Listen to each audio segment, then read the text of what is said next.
না দিলা স্টার্ট কর। হ্যাঁ, শুরু করিতেছি মহান আল্লাহর নামে, যিনি পরম করুণাময় এবং অত্যন্ত দয়ালু। বাংলাদেশের সব উপজেলায় আমার জানা মতে কৃষি মেলা হচ্ছে।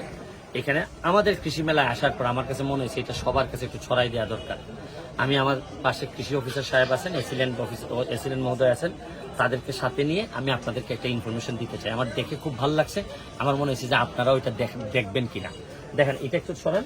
হ্যাঁ, এই এখন দেখেন এই জিনিসগুলো একবার একটু দেখেন যে আপনি আপনার বসত বাড়িতে কি কি করতে পারেন। এটা এখন এই কৃষি অফিসার মহোদয় এটা একটু বলবেন যে এইখান থেকে শুরুটা এইখান থেকে হয়েছে না, এই শুরুটা হয়েছে এইখান থেকে। দেখেন শুরুটা হয়েছে এইখান থেকে।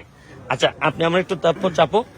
আপনি আমার একটু বলেন যে এই যে জননেত্রী শেখ হাসিনার যে একটা মিশন, যে আমরা কৃষিতে যেন স্বনির্ভর থাকি, আমরা যেন আত্মনির্ভরশীল হই, এই মিশনে কিভাবে আপনারা এই সাইডটা সরেন, এটা কি বলেন তো, এটা কি? ধন্যবাদ স্যারকে। আসলে আমাদের বর্তমান প্রধানমন্ত্রী প্রত্যেকটা জায়গায় একটা কথা বলেন যে 1 ইঞ্চি জায়গা পুঁতে রাখা যাবে না। হ্যাঁ, সেই লক্ষ্যে এবং পাশাপাশি আমাদের পরিবারের সারা বছরের যে পুষ্টি চাহিদা এটা পূরণ করার জন্য আমাদের বসতবাড়ির যে জায়গাগুলো পতিত থাকে আমরা খেয়াল করি না, এই জায়গাটায় কিন্তু আমরা কাজে লাগিয়ে সারা বছর জুড়ে পুষ্টিকর শাকসবজি ফলমূল আমরা উৎপাদন করতে পারি। এখানে মডেলটা একটু ভালো করে দেখান। এই জায়গাটা যেটা দেখা যাচ্ছে, এটা হচ্ছে একটা কালিকাপুর মডেল বলা হয় এটাকে। আমাদের প্রত্যেক বসতবাড়ির মধ্যে উন্মুক্ত একটা জায়গা থাকে আঙিনার মতো, এই জায়গাটার একটা জায়গায় 1.5 বা 2 শতক জায়গা কাজে লাগিয়ে আমরা এই মডেলটা করতে পারি। এখানে 5টা বেড আছে, 5 বেডে সারা বছর জুড়ে 5 রকমের শাকসবজি থাকবে এই জায়গাটাতে। মৌসুম ভিত্তিক 5 রকমের শাকসবজি লাগাবে। হ্যাঁ, এরপরে এই দুই পাশে মাছা থাকবে, মাছায় লতানো যে সবজিগুলো আছে, লতানো সবজিগুলো থাকবে, মিষ্টি কুমড়া, ঝিঙ্গা, চিচিঙ্গা, সিম এগুলো থাকবে। হ্যাঁ, এরপরে আরেকটা বেড দেখা যাচ্ছে। এই যে বেডটা, এটাতে বসতবাড়ির মধ্যে কিছু ছায়াযুক্ত জায়গা থাকে, গাছ থেকে তার নিচে আমরা এটা লাগাতে পারি। এটা হলো মশলা জাতীয় আদা চাষ করতে পারি, এটা ছায়ার মধ্যে ভালো হয়, ওইটা ছায়ার মধ্যে হয়, নিচেটা লাগাতে পারি অথবা বস্তায় চাষ করতে পারি। হ্যাঁ, এরপরে আমাদের কিছু ঔষধি একটা যদি অংশ থাকে বসতবাড়ির আশেপাশে, অ্যালোভেরার একটা উদাহরণ দেওয়া হয়েছে এখানে।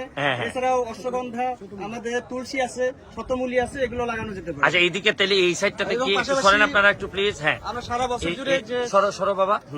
সারা বছর জুড়ে শাকসবজি উৎপাদন, ফলমূল উৎপাদন করতে গেলে মাটির স্বাস্থ্যহানি হয়। মাটির স্বাস্থ্য সুরক্ষার জন্য আমাদের কিছু এখানে সমন্বিত ব্যবস্থা।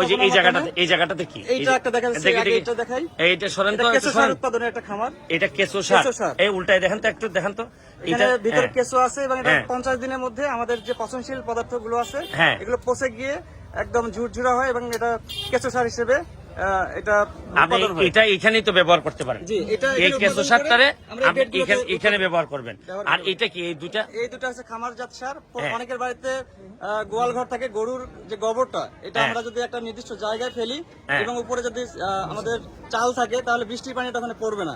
এখানকার যে পুষ্টি উপাদান পুরোটা থাকবে জৈব সারের মধ্যে এবং এই জৈব সারগুলো আমরা এই বেডগুলোর মধ্যে যেখানে শাকসবজি ফলমূল উৎপাদন হবে এগুলোতে ব্যবহার করে পরিবেশ বান্ধব উপায়ে আমরা শাকসবজি ফলমূল উৎপাদন করতে পারবো। Thank you. আমি আপনাদেরকে জাস্ট বিদায় নেওয়ার আগে শুধু একটা জিনিস বলতেছি, যার যেখানে ভালো মডেল আছে আপনারা আপনাদের সোশ্যাল মিডিয়ার মাধ্যমে ছড়াই দেন। এই মডেলগুলো আমরা অ্যাডপ্ট করতে চাই, করে আমাদের যে নিজেদের যে ডিপেন্ডেন্সি, নির্ভরতা, এটা আমাদের উপরে রাখতে চাই। আমরা বিদেশিদের উপর আর নির্ভর হইতে চাই না, কারণ কখন করোনা আসে, কখন ইউক্রেন যুদ্ধ লাগে, এগুলা আমাদেরকে ফকির করার জন্য বহু লোক বসে আছে, বহু দেশ বসে আছে। সুতরাং আমরা আমাদের হিসাবটা, প্রধানমন্ত্রী যেভাবে হিসাবটা চান যে নিজের পায়ে দাঁড়াইতে চাই, এইভাবে আমরা নিজের পায়ে দাঁড়াইতে চাই। ভালো থাকবেন, সুস্থ থাকবেন। Thank you.